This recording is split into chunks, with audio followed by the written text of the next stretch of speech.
Hey guys, Bugcat7 here. Okay, it is Sunday, June 9th, 2019, and I'd like to thank you for visiting the Stonewall Research channel here on YouTube. Thank you very much. I really appreciate it, and if you would kindly hit the like button, guys, that would be terrific. Alright, so in this video, I want to look at the sites around this city in northern Peru called Cajamarca. And there's just some very weird things going on here, and I detect a lot of BS and misinformation and everything else going on with this place and the associated sites. And this is one of the tour destinations for Brian Foster with Hidden Inca Tours.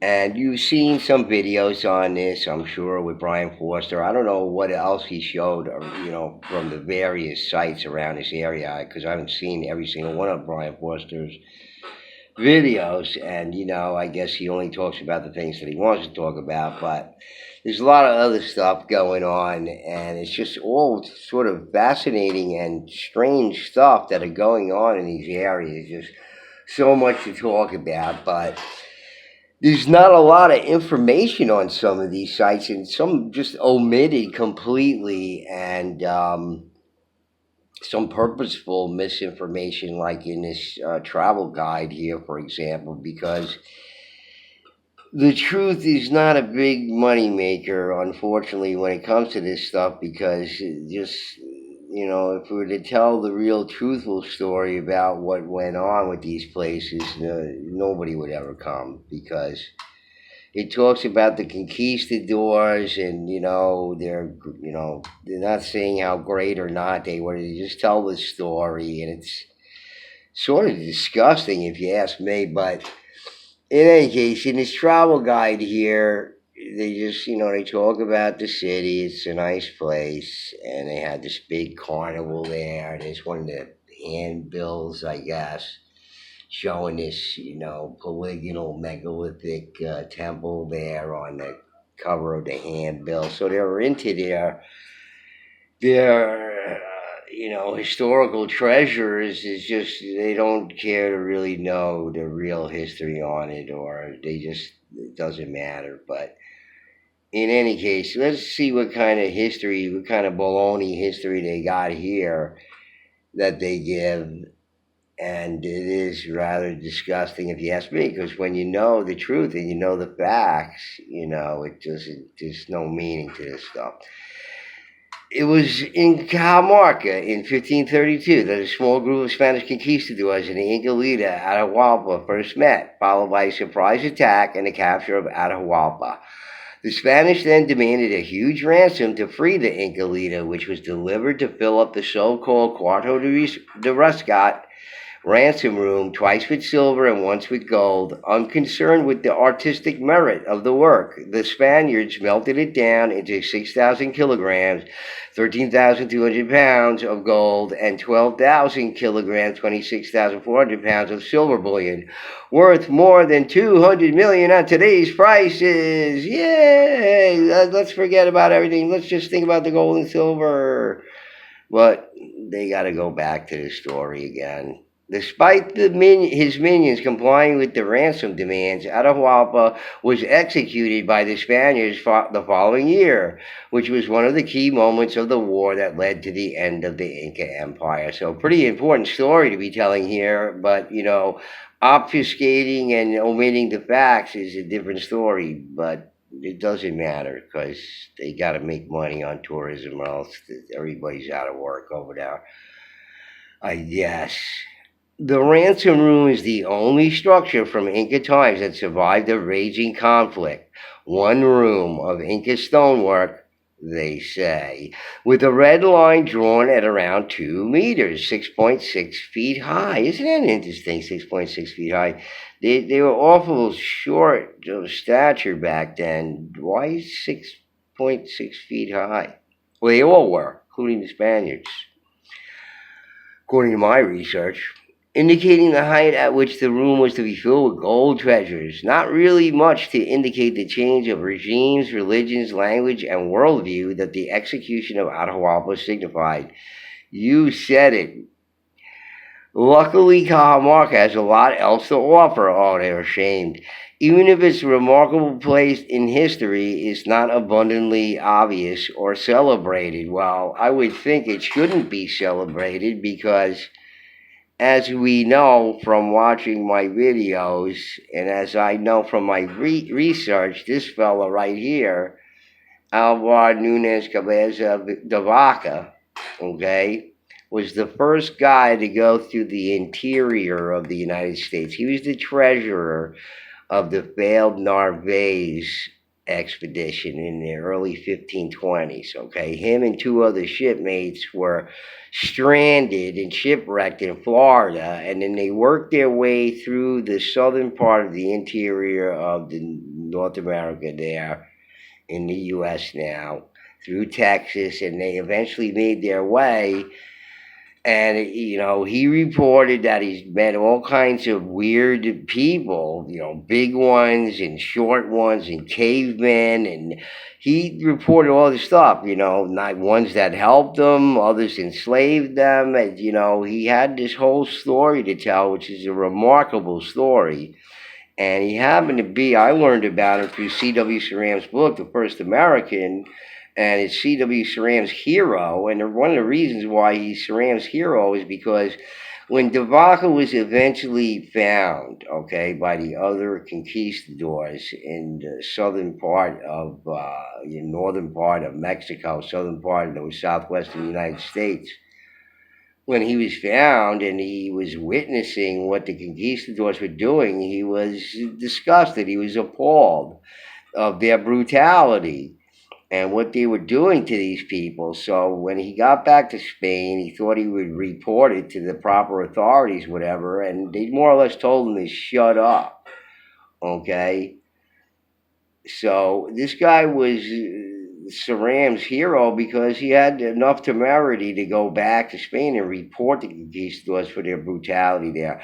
According to in Ceram's book, from the statistics from the Spanish academic historians, and Charles C. Mann mentions it in his book 1491 as well, something like 14 to 19 million people died. Okay, native peoples. All right, 14 to 19 million, either through outright brutality or diseases. Okay, which, the Native Americans had no immunity to, because according to, researchers, Europeans live with animals, and animals, many of the diseases humans have, the animals have too. And so they had an immunity against these diseases, and the Native Americans did not, because of not living with domesticated animals, even though we hear more tales of domestication all the time. They domesticated rabbits, they were keeping llamas, they were keeping wild turkeys. So this whole thing where, that's a little vague there.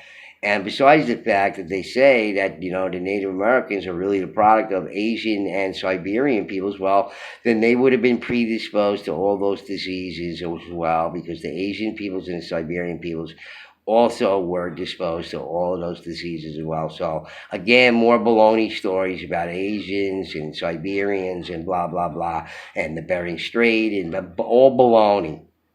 All complete baloney. You don't know what they're talking about. Okay, so, here's this stupid ransom room, okay, and what Wikipedia shows of it, just the outside of the building here, and it's an old picture as well, okay. We have some modern pictures here of this so-called Inca-built ransom room, and if you look at, there is the old, that's the Wikipedia picture. Now, here's what it looks like now. Okay, with a more modern protective covering, and they took the roof off of it, and this crummy repairs or whatever. But it looks like a lot of it's been repaired anyway, and the whole floor is missing, and it's all dug out and everything. It couldn't have possibly been like that. And here's a picture of the interior that Wikipedia doesn't show, and you can see these trapezoidal windows here, and, very finely cut stone here, polygonal construction, but as you can see, the doorway here, and what this thing is hanging over here, I have no idea. Some sort of relief or something. They don't say anything about it. They don't say a lot about it. Okay, just they give the dumb story. And whatever their version of it is, I'm not going to go over it. They invited this guy to dinner, and then they surprised him, and they burned him to death a year later for crimes against the church. It's a disgusting story and nothing to be proud of. And the conquistadors were animals, and I hope they rot and burn in hell. Okay, because they were not good guys at all. All right. Okay, and then there's this stupid sculptor artist, okay, that set up their own ransom room. I mean, it's just in bad taste. All right, considering what this occurred and everything, how does this? I'm sorry, just in very bad taste. You should be disgusted by that story, not making rooms up with gold in it and everything. Just poor taste. And here's another picture of the interior. Okay, you can see it's very fine stone construction here and advanced sort of stonemasonry. Not typical to the Inca work that's prevalent, as all of us know. All right, let's go on to the next thing in this travel guide thing. I want to try to get through this. Okay, so that's the whole stupid baloney story with that. And here they start talking about, the local sites to see and very nice, some churches and whatnot. Okay, so first thing we got here is Cajamarca, and this is where Brian Foster takes everybody. In the highlands, about 20 kilometers, 12.5 miles southwest of Cajamarca, is an area of naturally eroded geological formations and man-made canals dating back 2 millennia, as well as even older petroglyphs. Okay, so they're saying over 2 millennia, or dating back, and the petroglyphs are older. Okay, but I've heard 1500 BC. For some quotes, and you're talking about 3,000 to 4,000 years ago. These people were cutting things into stone there, and that's what Cajamarca is all about. Besides the natural formations there that are just very weird, let's see if we can see something about this. Here's Cajamarca, and here's the aqueduct that's cut into the solid rock there, and water is plentiful in these areas. Even mainstream doesn't understand the function of this thing. There is no need to transport water from one area to the another, because water is plentiful in this mountainous region everywhere. So no need to do that. So in their estimate, they think it's ceremonial or whatever, but I often go back to I'm thinking about my video on Sayhuite that I did, and even mainstream doesn't know what it is and everything, and what is this thing? And mainstream says that it's um, uh, demonstration model for hydraulic engineering and hydrologists engineering, hydraulic engineering. But it looks, I still go back to my old thing. I mean, if you took 10 kids, little kids that didn't know what we're talking about, and asked them what that thing was, I bet you 9 out of 10 kids would say it's a game. Right, with little pussycats on there, and monkeys and nice faces, and I bet you 9 out of 10 kids would say it's a game, and that's what I said it was.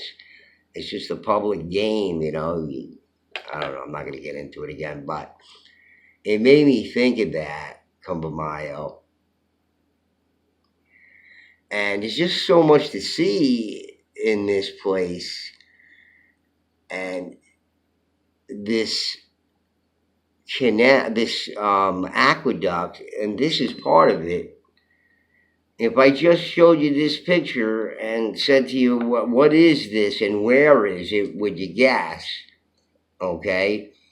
Would you think this is part of an aqueduct from a pre-Inca civilization? Boy, if that don't look like a Roman aqueduct style, building style to me, and then, you see all these aqueducts that I did a video on about in Mexico there, that, there's no way that the native peoples could have done it. Well, what is this thing here? Okay, this pre-Inca culture built here, according to them. I don't know, if I just showed you this picture, you might say, well, it's an aqueduct of some sort, but, built by who? Here's part of that aqueduct, okay? And you can see where this is recessed here. Why that? Okay, we're talking about people, from 3,000 or 4,000 years ago? You're doing this, right? I see. Another part of it, I guess, it looks like part of that aqueduct. And this for no reason. Okay, it's 1 kilometer long. People say, look at this. Sheared off bedrock flat here to create this channel through here. And then you have this indent here and another one there. It looks almost triangular. Okay. I don't know. I go back to my thing. Maybe this is a sport. Maybe this is a game. Maybe maybe you put your fish in there, and your pet fish, and he swims down, or your pet snake. Oh, I don't know. I'm just throwing things around. Like I said, the mainstream would have said that Sawiti thing. Oh, that's that's a model, for hydraulic engineering or whatever. And then you say, well, what do you say, alternative history researcher? Aliens did it and robots. Oh, aliens and robots did it. Beep. And then, I was like, oh, dude, they were tripping out on ayahuasca, dude. And, they just like willed it into being, man. What else are you going to hear but his Los Frelones right by this, aqueduct. And there's many weird things here and many things that look anthropomorphic here. Very strange stuff. And there's these caves, and there's a lot to see there. It's just another one of these interesting sites, and that's, right near there is where this aqueduct is. So the aqueduct is almost 1 kilometer long, so that makes it the biggest megalithic construction in the Americas. And it is quite strange to find this thing there, right? And it's cut out of the bedrock. I mean, is that andesite, volcanic rock, or whatever. I mean, the rock in Petroglyphs National Monument, where I was pretty damn hard stuff, and that was supposedly the remnants of lava flowing over the landmass there to create the volcanic escarpments in Albuquerque, New Mexico, where I was. So, this is my first video. Hey guys, here. Showing you in my background here is that volcanic escarpment there, or at least this front side of it. And then I climb up in there, but I got a whole lot of videos in there about the petroglyphs there. Real good stuff that I'm there on site looking at, to show you in detail a lot of these places and a lot of out-of-way places off trail that nobody can see. But this place has its own petroglyphs there, and they're indecipherable, but they're very interesting looking. artistically anyway. And they give this, so this is above top secret, an article about it, and they give this sort of standard hackneyed dating and all that kind of stuff. So, you see these very odd petroglyphs, and they throw something around in this article here. It's interesting. At least some people postulate it. It's a zigzag in there. Why? Maybe it was a game. Maybe it was a part of a contest. Maybe it was a sport that they played. I don't know. But if you don't need to do this because you don't need the water to go from one place to the other for any particular reason, then what else could it be? They say it's ceremonial. Well, how about just a game or a sport? It says, why's it got to get so, it's got to be complicated. What, does it? I don't think so.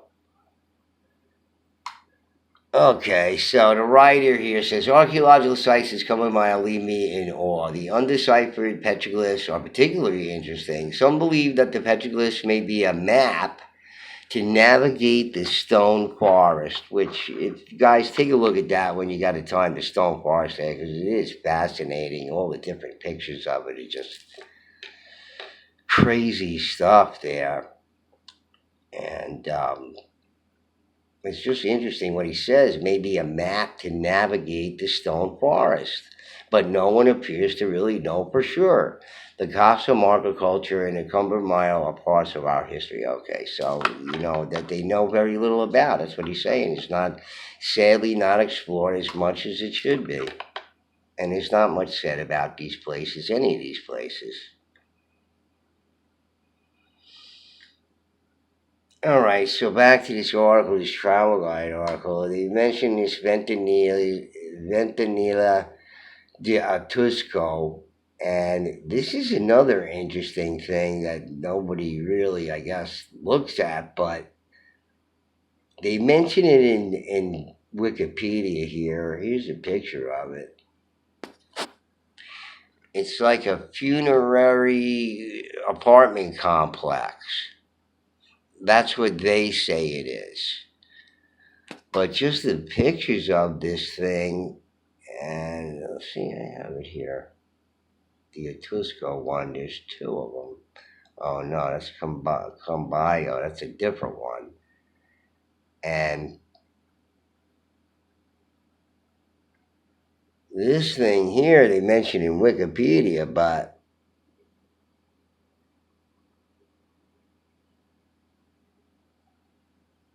all right, and you can see it's almost like that sort of traditional, Inca sort of, there's recess here, and the way these things are recessed in here, and then some of them look more primitive than others or whatever, but I'm kind of thinking that if it was like,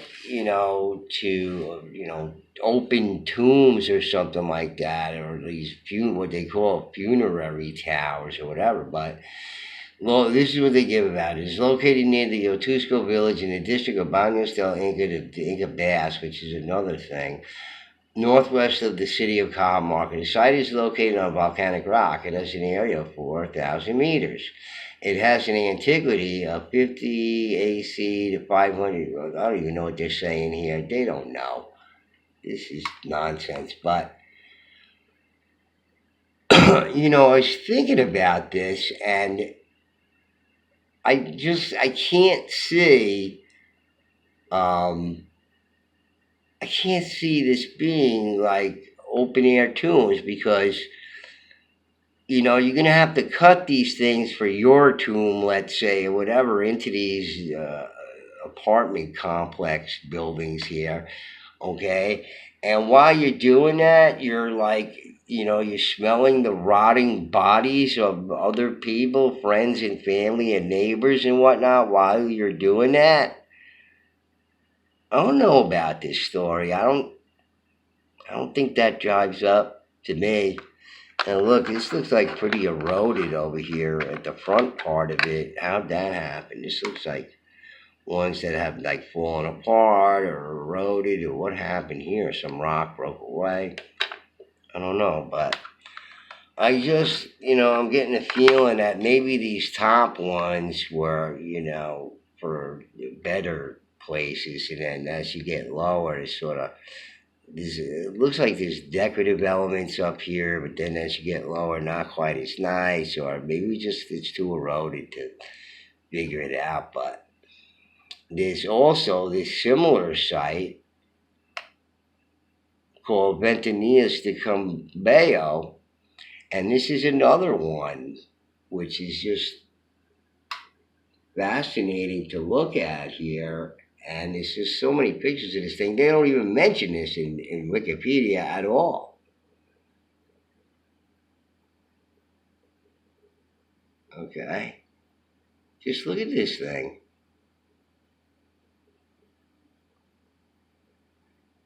And they're saying they were all open air tombs. I mean, I don't know. Maybe it was used for that at a later date or something like that. But I find it hard to believe unless you're just running in there real fast to drop off your loved one and say goodbye to them and leave.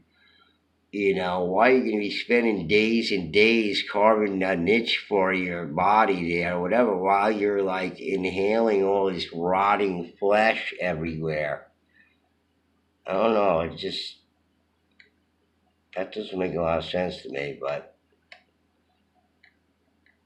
I guess, I better believe the mainstream there, otherwise I'm in big trouble. But as you can see, it's just another amazing thing here. It's very strange. And they say even that some of these are set up like galleries with connecting rooms in the back and everything. So that's what I'm trying, saying to myself, wait a second, these were open air too. I don't think so. I really don't. It's just so interesting. But, even if there were some, let's say it wasn't that, it was like an apartment complex or something like that. And then later it was used for tombs, and then they carved some new ones because it looks like some of them are, better made than others. And it just, that doesn't make a lot of sense either.